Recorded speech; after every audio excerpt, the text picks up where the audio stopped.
తర్వాత ఒకరోజు బాబా వీళ్ళందరూ పడుకున్నప్పుడు బాబా ఉన్నట్టుండి గట్టిగా అరవటం ప్రారంభించాట. అరే అబ్దుల్, ఏదో నా దగ్గర ఉందిరా, ఏదో చూడండి ఏమన్నాడు.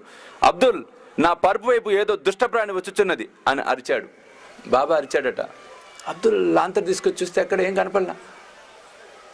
లేదు బాబా అనగానే మరల బాబా గట్టిగా అరిచి సట్కాత కొడుతూ, ఉందిరా, ఉంది చూడు అని అరుస్తున్నాడు బాబా. అమీర్ శక్కర్కి ఏమైందంటే 8 నెలల సాంగత్యం బాబాతో. బాబా మాటలకి అర్థం ఏమిటో తెలుసు ఇతనికి, దాదాపు అర్థమవుతున్నాయి బాబా యొక్క బిహేవియర్, అంటే ఆయన నడిచే విధానం.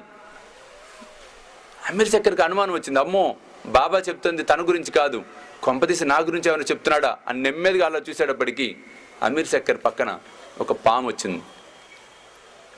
చూడండి ఎంత విచిత్రము. ఆ తర్వాత అది అక్కడి నుంచి దాన్ని తరిమేయటం. అంటే ఇక్కడ గమనించవలసిన విషయం, ప్రతి క్షణం బాబా తన భక్తులను కాపాడే వైనం. ఆయన తన భక్తుల కష్టాలను తన కష్టాలుగా స్వీకరిస్తూ ఉండేవాడు షిరిడి సాయిబాబా.